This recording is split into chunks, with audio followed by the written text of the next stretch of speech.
আমি দীর্ঘদিন ধরে পে স্কেল নিয়ে বিভিন্ন ধরনের আপডেট, বিভিন্ন ধরনের ভিডিও আপনাদের সাথে শেয়ার করেছি। আপনাদের অনেকেই আমার ভিডিওগুলো পছন্দ করেন। আমি কিছুদিন ধরে পে স্কেল নিয়ে ভিডিও দিচ্ছি না। এতে করে আমার অনেক বন্ধু, আমার অনেক অডিয়েন্স আমাকে বারবার কমেন্ট করছেন বা আমাকে জিজ্ঞেস করছেন আমি কেন ভিডিও দিচ্ছি না। আমার অফিসেও অনেকেই আসেন, এসে বিভিন্ন ধরনের প্রশ্ন জিজ্ঞেস করেন। তো দেখুন, কিছু ব্যক্তিগত সমস্যার কারণে আমি ইউটিউবে ভিডিও দিচ্ছি না। এছাড়াও আমার অনেক অডিয়েন্স আছেন যারা চান না আমি নিয়মিতভাবে পে স্কেলের দাবি জানাই বা পে স্কেল নিয়ে ভিডিও দিই।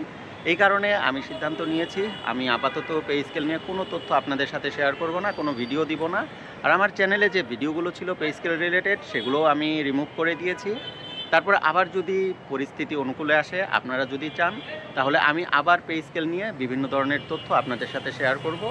ততক্ষণ পর্যন্ত আমি যে ভিডিওগুলো শেয়ার করব আশা করি সেই ভিডিওগুলোর সাথে থাকবেন। আর সবসময় যে পে স্কেল নিয়ে ভিডিও দিতে হবে এমন তো কোনো কথা নেই। অনেকেই বলতেন ভিউ ব্যবসায়ী, আমি আপনাদের দেখিয়ে দিতে চাই যে শুধু ভিউ এর কারণে আমি ভিডিও দেই নাই। দেখুন, আমার চ্যানেলে কিন্তু সবসময় ভালো ভিউ হতো। আমি সেই অবস্থায় পে স্কেলের ভিডিও দেওয়ার সিদ্ধান্ত থেকে সরে এসেছি। আমার চ্যানেলে ভালো ভিউ হতো সবসময়, বেশি অনেক অডিয়েন্স তৈরি হয়েছিল। সেই অবস্থায় দেখুন আমি কিন্তু সব ভিডিওগুলো রিমুভ করে দিয়েছি। তো আশা করি যারা এই কথাটা বলতেন যে ভিউ ব্যবসায়ী, তাদের এই ধারণাটা পরিবর্তন হবে। আর আমার নতুন যে ভিডিওগুলো দিব আশা করি সেই ভিডিওগুলোর আমার সাথেই থাকবেন।